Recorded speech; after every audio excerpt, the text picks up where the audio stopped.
Polda Jawa Barat kembali melakukan pemeriksaan kepada Peggy Setiawan siang hari ini. Namun, undangan pemeriksaan yang dikirimkan hanya melalui pesan singkat membuat kuasa hukum menilai pemeriksaan ini terlalu mendadak. Tim kuasa hukum Peggy memutuskan untuk berangkat ke Polda Jawa Barat pada Rabu pagi untuk mendampingi Peggy Setiawan yang menjalani pemeriksaan tambahan di Mapolda Jawa Barat pada pukul 1 siang waktu Indonesia Barat. Kuasa hukum Peggy mencurigai pemeriksaan tambahan dilakukan secara mendadak. Undangan yang pada pemeriksaan sebelumnya berupa undangan resmi dengan kop surat dan stempel Polda kini hanya melalui pesan singkat beberapa jam sebelum pemeriksaan. Namun pihak kuasa hukum mengaku belum mengetahui rencana isi pemeriksaan tambahan itu. Pemberitahuannya sangat mendadak, ibu juga kan kaget jam 8. Bu, ini harus didampingi Peggy-nya, jam 1 ada pemeriksaan. Ya semua juga kaget karena mereka udah punya agenda masing-masing. Iya. Pemeriksaan apa Bu katanya?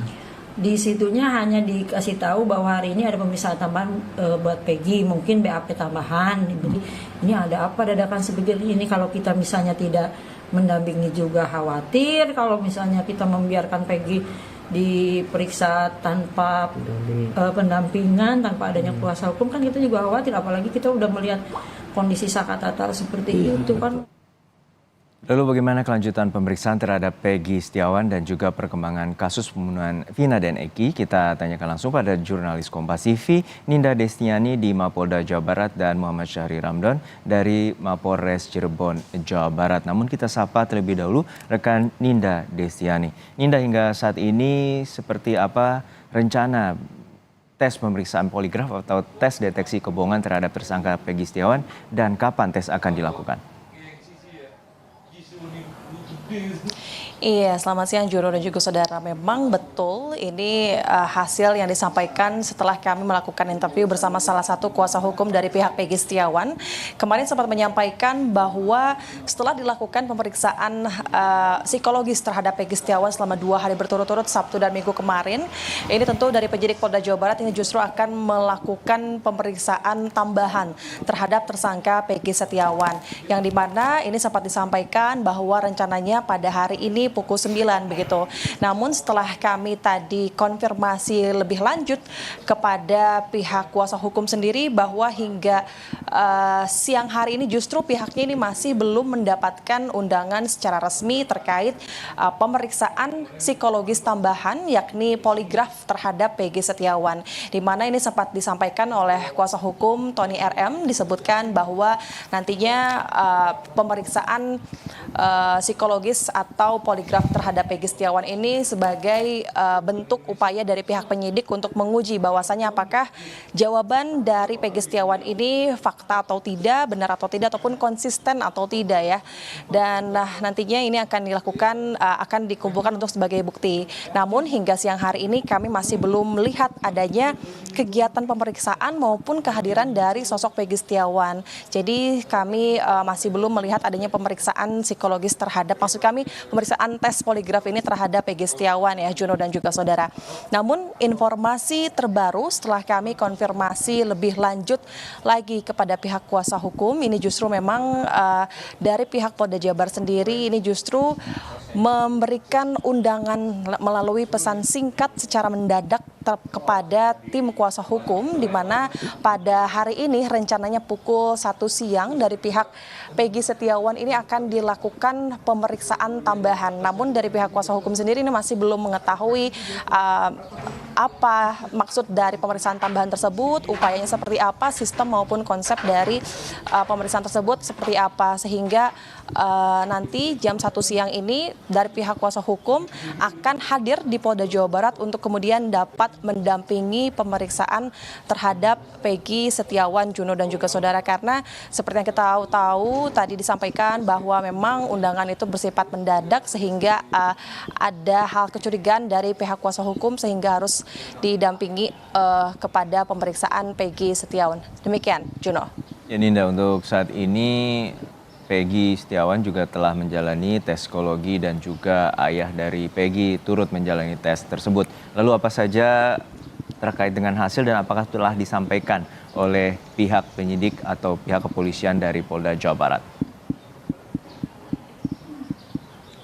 Iya, betul Juno dan juga saudara. Kemarin Sabtu dan Minggu ini lalu dari pihak Pegi Setiawan sempat dilakukan pemeriksaan psikologis selama 2 hari berturut-turut, yang kemudian hal ini sebagai upaya dari pihak penyidik untuk dapat lebih berhati-hati, begitu yang disampaikan, agar tidak ada salah duga begitu.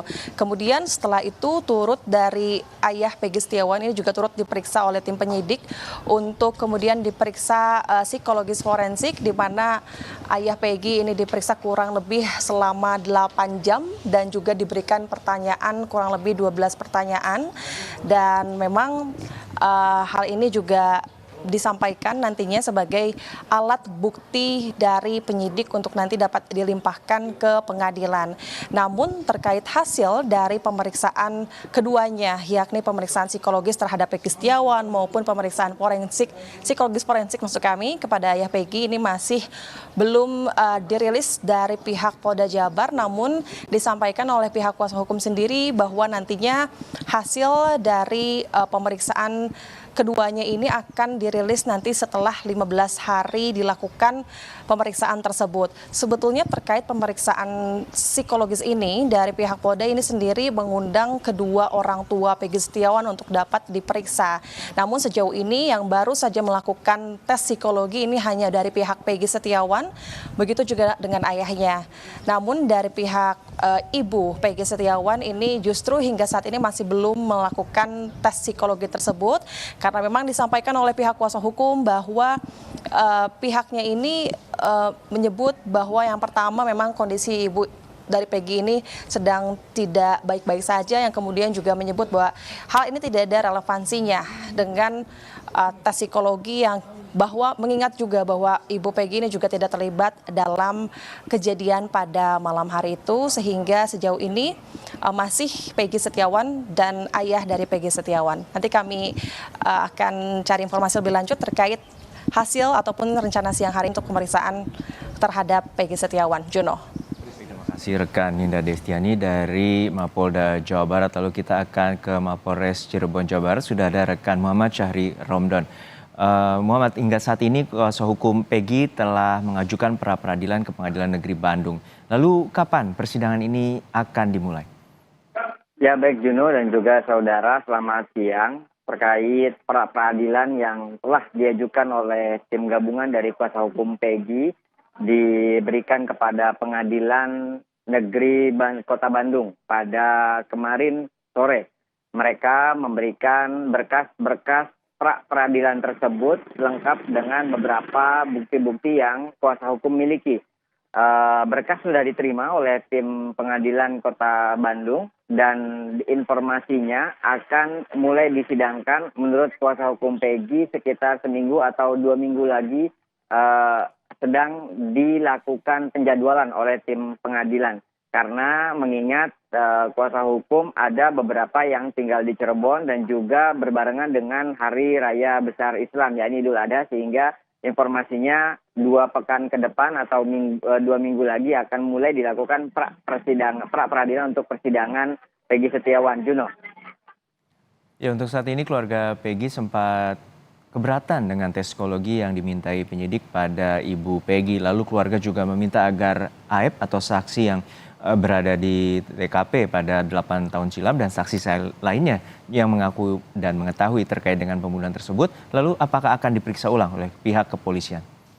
Sampai saat ini tim kuasa hukum masih belum mendapatkan informasi jawaban dari penyidik Polda Jawa Barat yang terus menangani kasus pengungkapan pembunuh Vina dan juga Eki. Namun pihak keluarga terus berupaya untuk mendorong pihak kepolisian lebih fokus terhadap orang-orang yang mengaku dirinya mengetahui awal mula kejadian tersebut. Beberapa diantaranya adalah saksi AF, kemudian juga dalam persidangan ada Dede, dan juga ada satu warga yang sempat tampil ke publik dan mengatakan bahwa dia mengetahui bahkan melihat secara langsung kejadian tersebut atas nama Melmel. Kuasa hukum mendorong pihak kepolisian, utamanya Polda Jawa Barat, untuk mendatangkan mereka, menghadirkan mereka, dan juga memeriksa mereka bagaimana kesaksian-kesaksian mereka yang disampaikan dalam publik dan itu tertuang dalam berita acara pemeriksaan atau BAP. Karena nantinya berita acara pemeriksaan tersebut akan masuk ke dalam rangkaian pemeriksaan yang akan diserahkan ke kejaksaan dan tentunya akan dilakukan proses persidangan. Disitulah kuasa hukum akan berusaha mempertanyakan secara detail seperti apa dan bagaimana pengakuan-pengakuan para saksi yang mengetahui tersebut. Ini perlu dilakukan menurut kuasa hukum agar memberikan kepastian hukum, agar memberikan kejujuran pada saat pemberian kesaksian terhadap kasus tersebut. Karena sampai saat ini menurut kuasa hukum banyak sekali yang telah dilakukan pemeriksaan oleh Polda Jawa Barat. Dari beberapa rekan Peggy, pasca Peggy ditangkap, kemudian juga mulai kembali muncul beberapa saksi-saksi yang dulu sempat dihadirkan dalam persidangan, kembali memberikan pengakuannya yang kemarin sudah disampaikan dan muncul ke dalam publik adalah rekan-rekan dari 5 orang terpidana. Beberapa di antaranya adalah Pramudia, Teguh, Okta, dan yang kemarin baru dilakukan pemeriksaan di Mapolres Cirebon Kota adalah Ahmad Saifuddin. Keempat orang ini menjadi saksi bahwa di tahun 2016, tepatnya 27 Agustus 2016 lalu, pada jam sore atau pada saat Tina dan Eki ditemukan, mereka sebetulnya berada di rumah Ketua RT Pasren. Sehingga akhirnya mereka memberikan kesaksian ini pada saat ini dengan nyaman, dengan aman, dan dengan sebenar-benarnya. Karena satu hal yang perlu ingin mereka tekankan dalam pemberian kesaksian saat ini adalah pada tahun 2016 lalu mereka terpaksa memberikan kesaksian tidak sedang bersama 5 terpidana karena berada di bawah tekanan beberapa pihak. Sehingga akhirnya mereka tidak dapat memberikan kesaksian yang sebenar-benarnya baik pada saat BAP ataupun persidangan berlangsung di Pengadilan Negeri Kota Cirebon 2016 atau 2017 lalu. Juno. Baik, kita nantikan bagaimana pengusutan tuntas dan pengungkapan dugaan kejanggalan yang terkait dengan pembunuhan Vina dan Eki 8 tahun silam. Terima kasih jurnalis Kompas TV Muhammad Syahri Ramdan dari Cirebon, Jawa Barat, dan sebelumnya rekan Ninda Destiani dari Mapolda Jawa Barat.